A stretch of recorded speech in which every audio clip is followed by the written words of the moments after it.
Selamat siang Ner, selamat siang teman-teman. Terima kasih atas kesempatan yang diberikan. Kami dari kelompok 6 akan mempresentasikan hasil diskusi kami dengan tema desentralisasi dengan judul yang kami angkat, desentralisasi pembangunan kesehatan. Namun sebelum itu, izinkan saya memperkenalkan anggota-anggota kelompok kami. Yang pertama ada Angelica Karak, yang kedua ada Abdul Rifai Kalaka, yang ketiga ada Devan Abraham Poli, yang keempat ada Jiremai Langkai, dan yang kelima ada saya sendiri, Michelle Asa, selaku moderator. Dan materi yang pertama akan dibawakan oleh Angelica Karak mengenai definisi. Menurut Perserikatan Bangsa-Bangsa menjelaskan bahwa desentralisasi adalah penyerahan wewenang atau transfer wewenang dari pemerintahan pusat baik kepada pejabat-pejabat pemerintah pusat di daerah yang disebut dekonsentrasi maupun kepada badan-badan otonom daerah yang sering disebut devolusi. Ada dua prinsip dari penyerahan wewenang dan fungsi pemerintahan, yaitu dekonsentrasi area Office of Administration atau perangkat wilayah yang berada di daerah, dan devolusi di mana sebagian kekuasaan pemerintahan diserahkan kepada badan-badan politik di daerah yang diikuti oleh penyerahan kekuasaan atau kewenangan sepenuhnya untuk mengambil keputusan baik secara politis maupun administratif.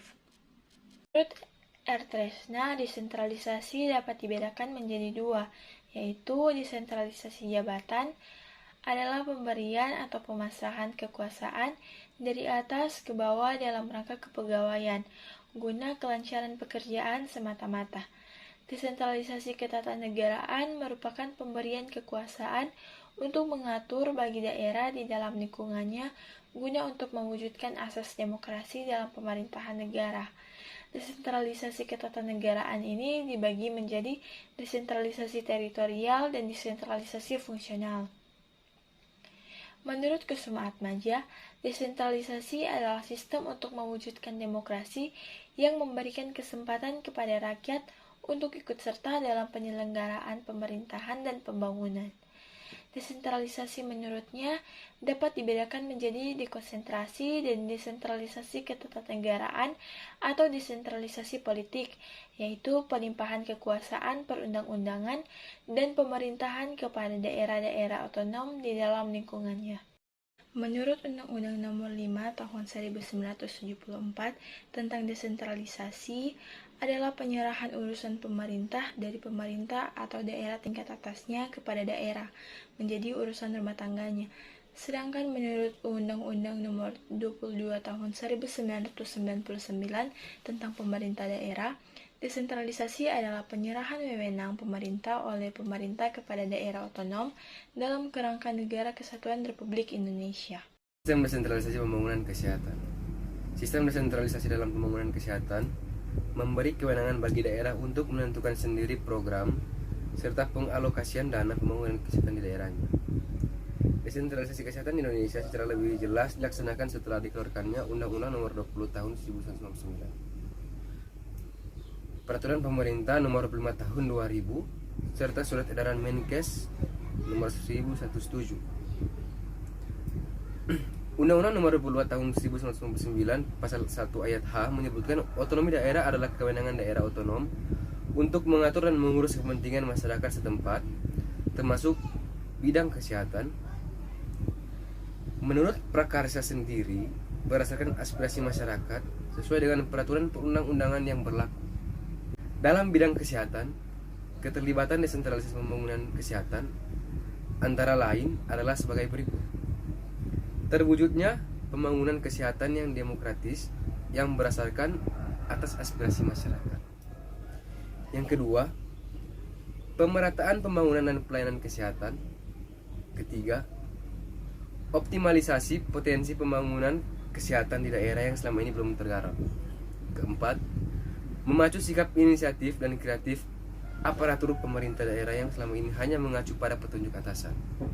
Kelima, menumbuh kembangkan pola kemandirian pelayanan kesehatan, termasuk biaya pembiayaan kesehatan, tanpa mengabaikan peran serta sektor lain.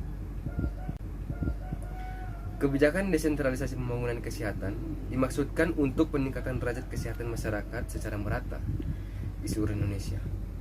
Dengan adanya kebijakan desentralisasi maka terdapat keluasan pemerintah daerah untuk melaksanakan pemerintah sendiri atas prakarsa,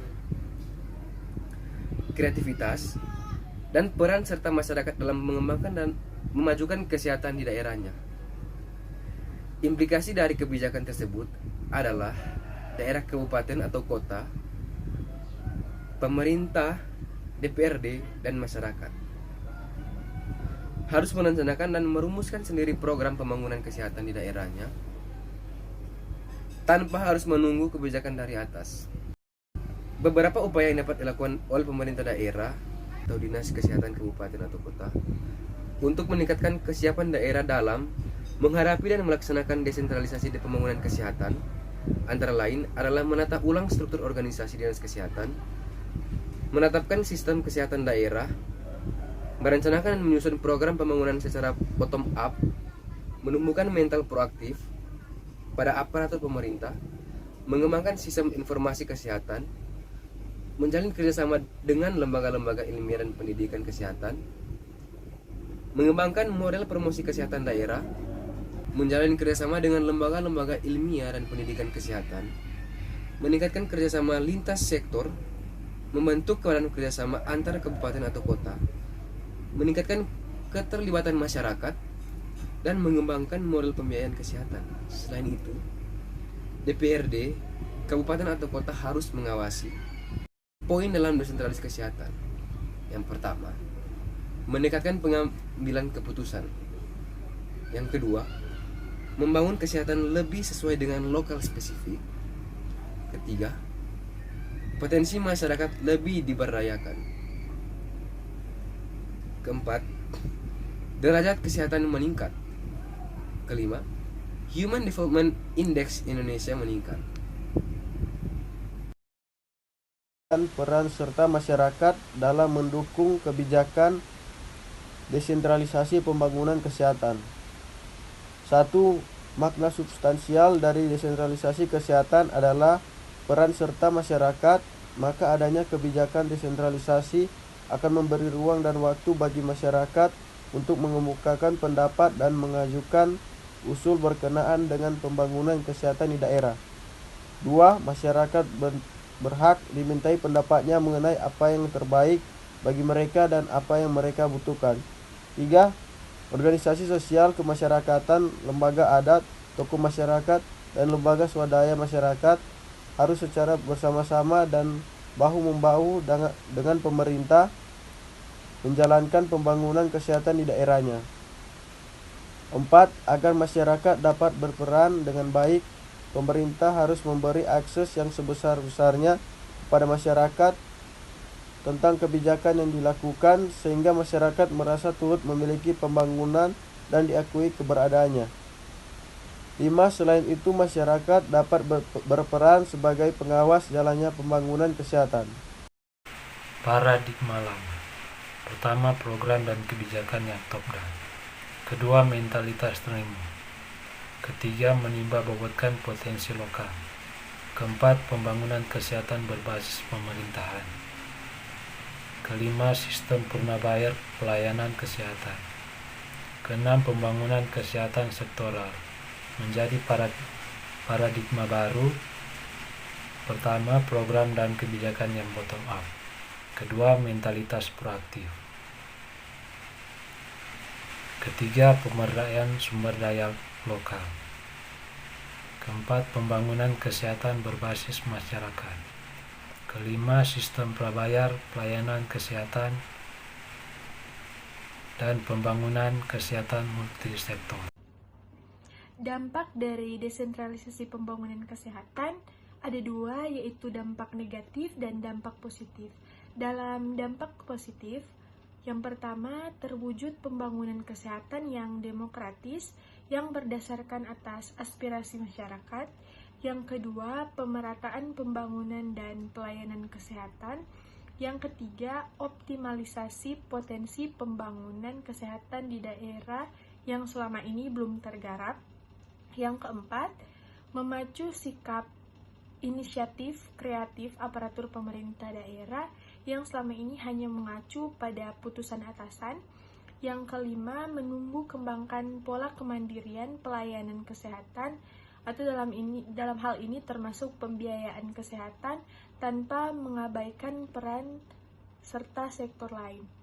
Dan dampak negatif yang muncul ialah yang pertama, Dinas Kesehatan yang selama ini terbiasa dengan kebijakan yang dikeluarkan oleh pemerintah pusat kini diharuskan membuat program dan kebijakannya sendiri. Yang kedua, jika pemerintah daerah tidak handal dalam menganalisis kebutuhan, mengevaluasi program dan membuat program, maka program yang akan dibuat tidak akan bermanfaat. Dan yang ketiga, pengawasan dana menjadi hal yang harus sangat diperhatikan dalam menghindari penyelewengan anggaran. Jadi kesimpulan dari pembahasan kita kali ini yaitu desentralisasi pembangunan kesehatan ialah penyerahan urusan pemerintah dari pemerintah atau daerah tingkat di atasnya kepada daerah di bawahnya yang bertujuan agar pelayanan kesehatan dapat lebih cepat dan lebih baik serta pembangunan kesehatan yang dilakukan sesuai dengan kondisi dari daerahnya masing-masing. Terima kasih.